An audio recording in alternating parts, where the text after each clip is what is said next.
Hi,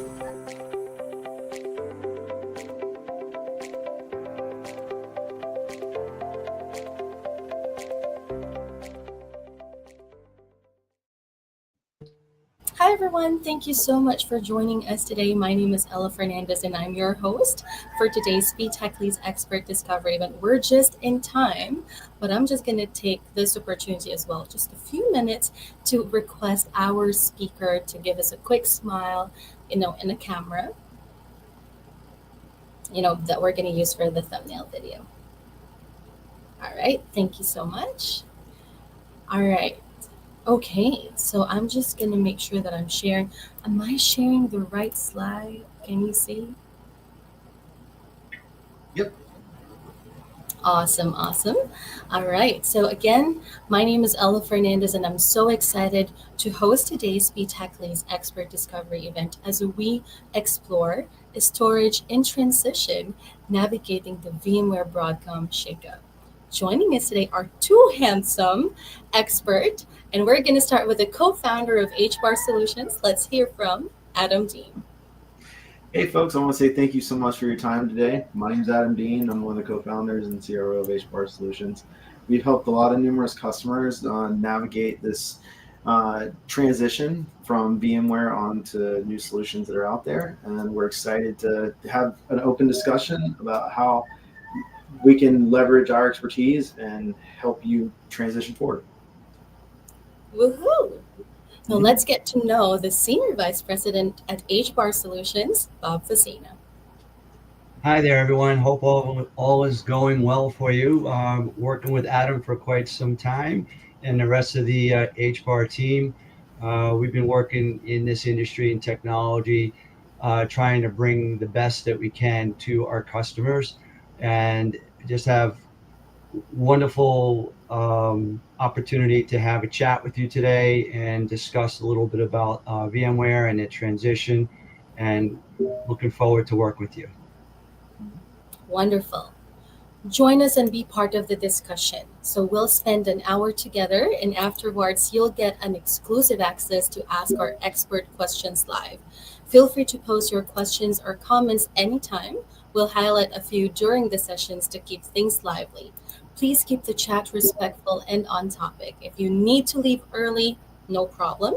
A replay will be provided. You'll also have the option to book a meet and greet with our expert, and our team will follow up to collect your feedback, complete your voice verification, and help you set up a meet and greet if you want one. So let's get the ball rolling. On our first data set, which captures how organizations are responding to Broadcom's shift to subscription-only VMware licensing, this data reflects insights, from 38 business technology decision makers navigating this major change. Adam, with the data in front of us, what trends do you see, and how are companies adapting their storage strategies in light of, move away from VMware? Yeah, so if you look at the data, it's pretty clear. A lot of people are looking and evaluating alternatives at the moment. There's been a few that have actually stayed where they are, and there's a lot of them that are also seeking guidance. And so I'll kind of let Bob talk a little bit more and go a little bit in depth more on the questions. Thank you, and I appreciate that. So think about it. People are not just looking for cost relief. They're looking for that strong support and flexibility. And there is a lot of hybrid and multi-cloud out there, so each workload can live where it performs best. It makes sense to have these choices. It allows them to balance the on-prem and cloud storage, helps them optimize the cost and performance based upon those specific workloads.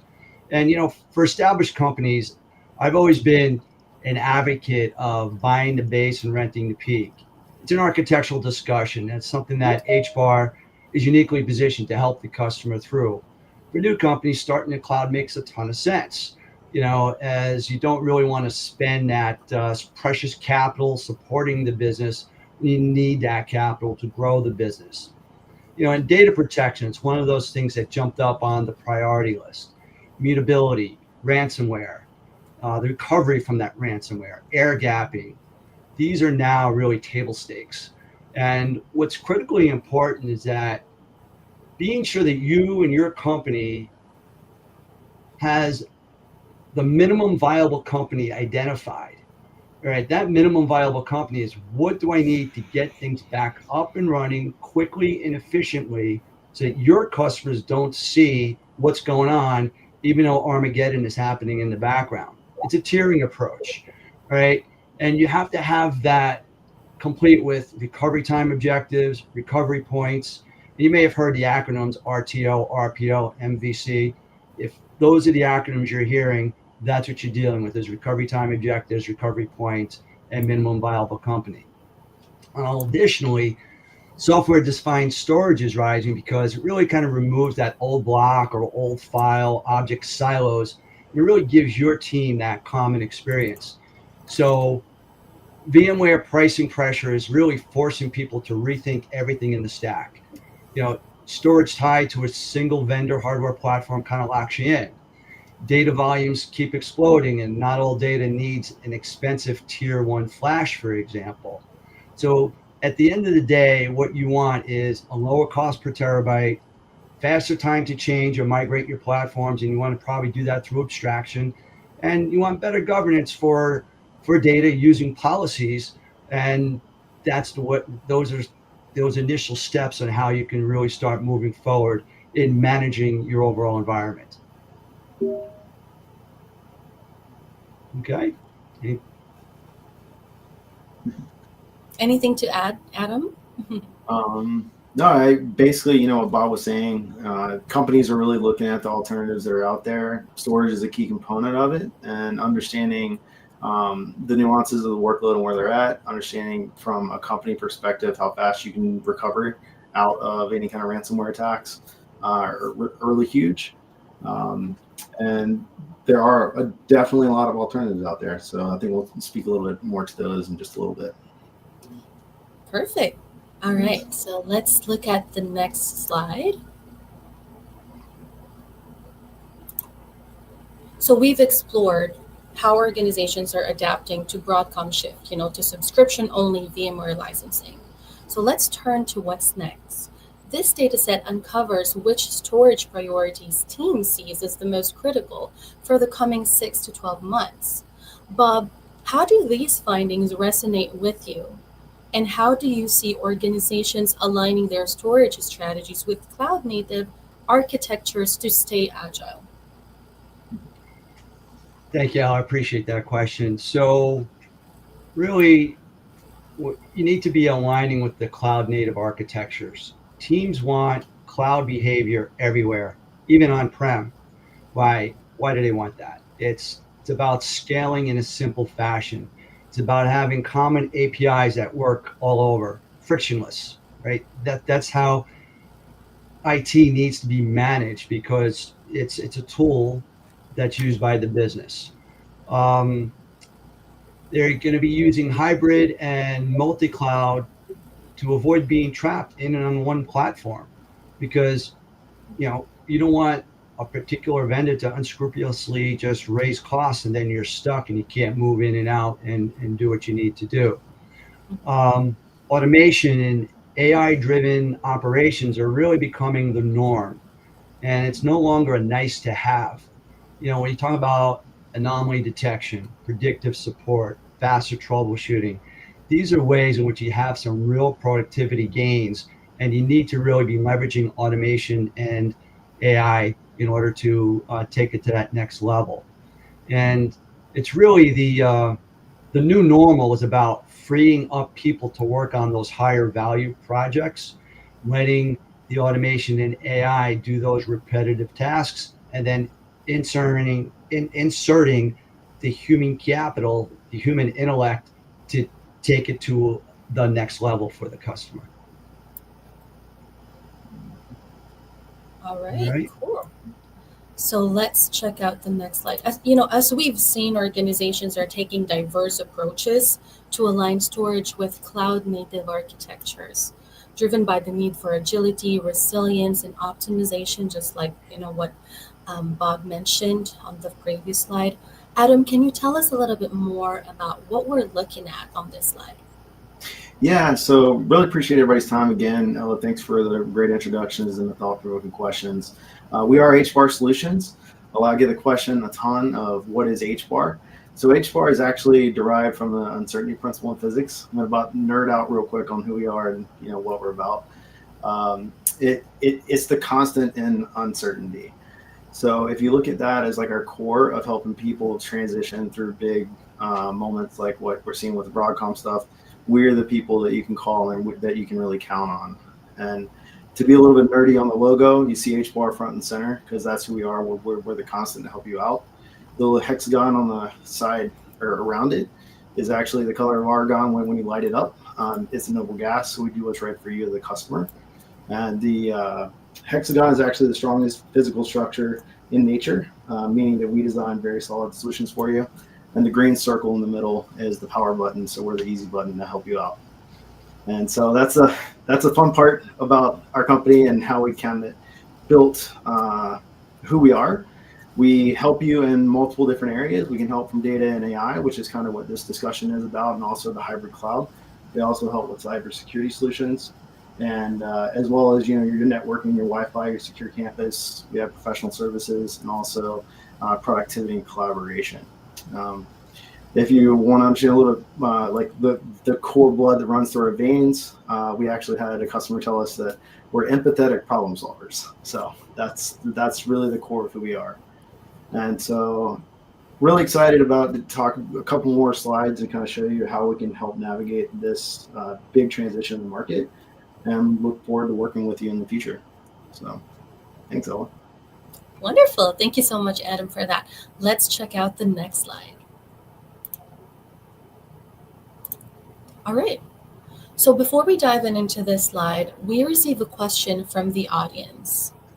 For organizations just starting, to evaluate alternatives to VMware, what are the first questions they should be asking internally? So first, what you need to understand is what are those specific needs and requirements for virtualization and cloud infrastructure. Understanding your unique needs will help you identify the best alternatives that are out there for you. What is the budget? How does it compare to cost of other solutions? Because cost is always a crucial factor. The next thing is about the level of support and the community that's available for those alternative solutions. So having a strong support team can make a big difference. Also, lastly, when you think about it, is like how you will transition, how the transition impacts the current operations and what that learning curve is for the team. It's important to consider that ease of transition and requiring, what, the team is doing there. So that's pretty critical there. And as we go through each of these, I'll probably sum up everything toward the end, because I think there's another question coming soon, right? Mm-hmm. Yeah. So I guess Bob, I guess actually we'll table that question. I actually, you started to get on a roll and I saw you smiling, and this is about the feedback that we hear from our customers, and I know that you're passionate about that, so I guess we can kind of go on that section. Well, yeah, so I know where you're going there. So at the end of the day, this is like, we're dealt a hand. This is the hand that we're dealt in the market, right? And we are here to help de-risk that project for you and help you through this transition. HBAR fully understands that there are a few applications that are potentially problematic. If there are apps out there that are the lifeblood of the company, management is then looking at you, and you don't want to be that person being sent packing. So when you're going into this at a high level, right, the first questions when evaluating alternatives to VMware is, what do we really require from virtualization and cloud infrastructure? What budget do we actually have? And where are the soft places to shift that spend? How easy will it be for our team to run and support after the cutover? And then it's like, how do we help choose those first workloads?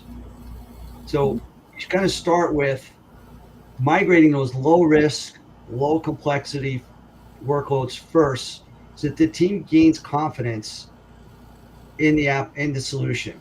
You want to kind of run parallel with it. And you want to have that capability to move back and forth if need be.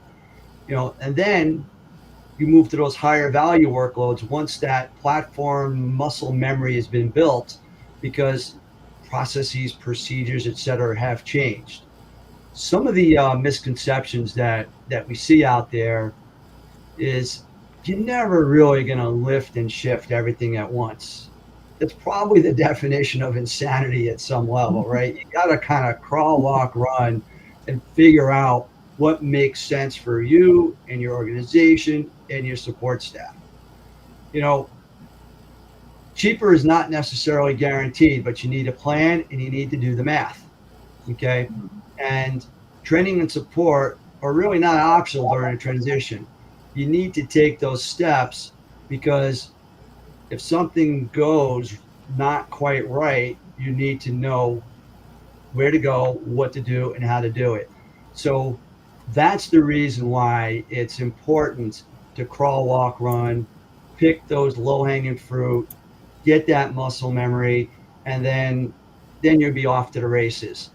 That's kind of how we try to from an overall perspective, try to approach each project. And when you approach a project that way, it it usually goes pretty well. I mean, look, I had a customer say to me recently that at these prices with this level of support, dealing with VMware is like legalized ransomware. Okay. So, at the end of the day, we know there's a lot of challenges out there. And, HBAR is here to help you see and understand what the alternatives are, how you can de-risk this situation, how you can move forward in a way that's not going to be disruptive to your company. And that's really what we're all about. Yeah. Wow. Pretty well said. So it looks like we have another question here. How do you Okay. help customers decide which workloads are best suited to migrate first?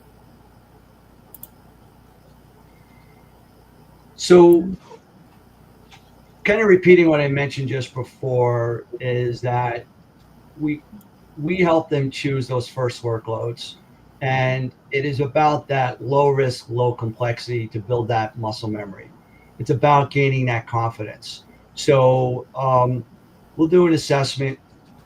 We'll work with the customer. I mean, is it a mini workshop? Is it a couple of meetings? Whatever it may be, that fits what the customer's needs and timing parameters are, et cetera. We'll work with them from that perspective to really help, nail it down.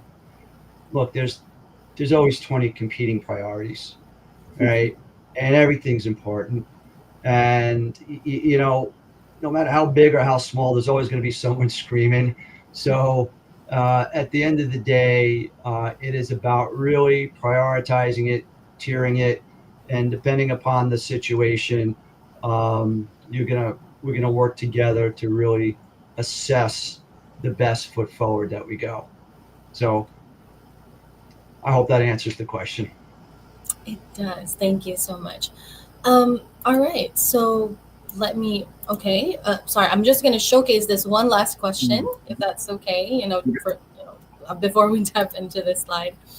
What are some common misconceptions you see, Bob, when companies begin planning their migration? So those misconceptions are, a lot of people think it's got to be a straight cutover, right? And really, that type of approach doesn't have to occur. The issue, the reason why I think a lot of people think about the cutover is that when you start moving, if you have 100 applications and you move 50 over to another platform, VMware is not reducing your price by half because you move 50 of those 100 applications over. So you have that pressure of the spend that's going on. You're thinking about the double spend. Things that HBAR can do is help you get something going, get a little skin in the game from you. We can probably do things creatively in terms of deferring some costs, getting low or 0% interest or whatever it is, so that you can run parallel for a period of time, not have those dollars be eaten from your budget prematurely while you set up this environment, run in parallel, get that muscle memory. The other thing is that you pick the wrong platform, it may or may not be cheaper. It's you gotta do the math, all right? Mhm. And that is very important. And Yeah. the And last thing is go ahead. I was gonna say, and to kind of jump in there for a second with the math part, you can't just look at just the solution for the software. You have to look at the cost of the services, the transition over, plus training, plus what you're saying in muscle memory, making sure that your teams are trained upon that. So those are you have to look at the total cost of what it's going to move and which platforms are actually the ones that you're going to use, because there's many different features, capabilities. You'll have more, or you'll lose less, or have less. So it's a lot to look at. Sorry, I didn't mean to interrupt your flow there, but Oh, I that's all just, good. Perfect. yeah. So you were saying, Bob, before I broke train of thought. Oh, no, you hit it spot on, right, Adam. At the end of the day, we've done this a lot where, um, you know, we've answered these questions a lot of times with customers, right? And you know, the cheaper solution very often isn't cheaper in the long run. Mm-hmm. Okay, and we've seen that too. So, you know, what if you're using a one-off solution, or maybe not necessarily a one-off solution? Let's just call it a tier two or tier three solution, and you're doing a lot of things yourself, but you got an IT staff of 5 people, two of which really know the solution. What if one's on vacation, another person gets sick or something like that? What's going to happen? What's the cost of missed opportunity, et cetera, et cetera? So these are different things that are real things, and you want to have an ecosystem behind you that can support you. So sometimes what looks like it's less is not always less in the long run, and it's just that end-to-end math game. Yep, absolutely. All right. So those are the questions that I have. Bob, would you like to, is there anything else that you would like to add on this slide that we may or may not have yet covered? So one thing that we're seeing here is, I really didn't emphasize this, and it's there on the slide, but I didn't emphasize it, and that is about tier two customers are being left behind. All right, the prices are going up by a lot. We've heard some insane numbers. Um, Support's going down. So, obviously VMware is focusing on top tier accounts because that's where the money is for them. And you know, a lot of these tier two companies, tier two customers are struggling, and they're struggling to the point where they're just afraid to go forward. And what I really want to emphasize here is that we've been through this a number of times. Mm-hmm. We can de-risk it for you, right? And we fully get and fully understand that if this thing doesn't work right, you could be shown the door, Mm-hmm. because at the end of the day, applications drive the business. And if the wrong application stops working, it's a problem. So we get that. And we will put everything in place for you that we can to help de-risk the situation, do things in parallel, and make sure that you're covered. That's that's the value of HBAR. Yeah, and to add on to that, Bob, we've had a chance to go through and look and really dive into almost all the vendors out there to understand where all the gotchas are as you're making those transitions. And also, we have had customers with very diverse infrastructures, from legacy applications or legacy operating systems, or running on traditional converged infrastructure with the SAN. We have gone through all that, so we've got a lot of knowledge to help you narrow down quick, and to be able to help de-risk that situation. Certain customers have SANs. Certain customers just use iSCSI. Certain applications, certain solutions may support one or the other, but not both. You have the ecosystem behind the fact that you have the production environment running. Well, how about the data management piece? How's your backup? How's your recovery? How's your time to recover? The immutability, the air gapping, all that. It's all got to work together. And that's where it's very important to pull those things together. And once again, we've been there, and we can help you through that. Yes. So I think the next slide kind of gives the audience a very high level of kind of how to think through how to plan for it. And so Bob, I'll let you kind of work through that. And I believe Ella had a question from the audience in a minute. But, Yes. All right. All right. Yeah. Did you want to ask the question from the audience first, or do you want me to go through this here? I can ask the question first. So here's the question. How do you typically guide a customer through the migration process for assessment to execution? So I think that tees up this this slide pretty well, right? So we start by conducting a thorough assessment of the current environment. We need to identify the workloads, understanding those dependencies, evaluating what's critical, and also assess the infrastructure and those challenges that may arise during and through the migration. Then, based upon that assessment, we create a detailed migration plan.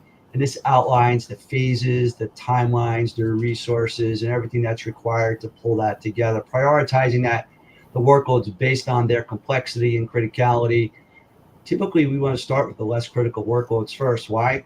It's the whole conversation talk track we had before. It's about minimizing risk. Okay.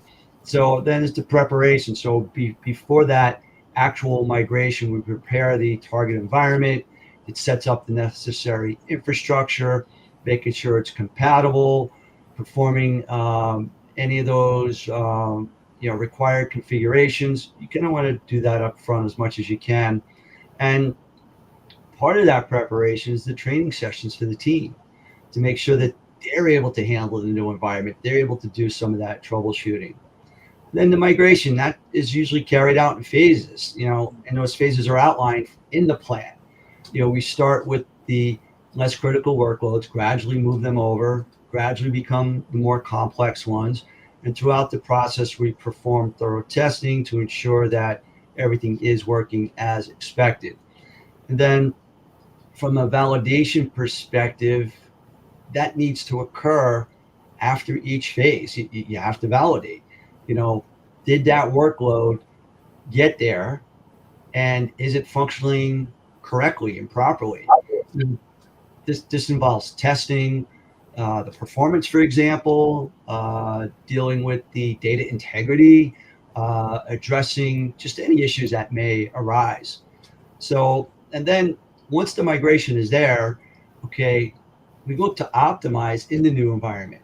There may be better, more efficient ways to do that. And sometimes that optimization is a little bit later, because sometimes it's about just getting it up and running and rolling forward. So optimizing is just an opportunity to take it and make it more efficient. And that efficiency drives better utilization. Better utilization drives down overall costs. Tongue twister there. Sorry about that. So this includes some of the fine tuning of the configurations, monitoring the performance, and making any of those necessary adjustments. And then there's that support at post-migration, having that ongoing support to address any of the issues. And that helps make sure that the transition is still going along smoothly. And we also conduct regular check-ins, because we want to make sure that everything is running smoothly, and provide any assistance needed. We've done that with storage systems. We get a customer, they stand up a storage system, and then, you know what? A few months later, do you have these features on? Or you're doing A, B, and C, X, Y, Z? Is that all working for you? We told you that things needed to be air gapped and immutable. Well, are these features turned on in the way that we sold it to you to make sure that you actually do have that? So those are the types of things that that we do there. So that makes sense. Yeah, Adam, absolutely. did I miss Nope. anything, Adam? I think you covered it. But between the different steps you walk through, and then the check boxes you have on the slide, there's a lot of content here. I hope that everything's been really valuable in today's sessions, and so I do want to say thank you so much for everyone's time. I think we're going to open it up as some Q&A, some more, Ella, if you have any. So I guess we'll proceed with that. All right, thank you. Well, first and foremost, that was an incredibly informative. I learned a lot, and I hope our audience did as well. Now we're shifting into our VIP experience. For those who aren't yet part of the BTech community, if that's you, we'd love to have you join us. So just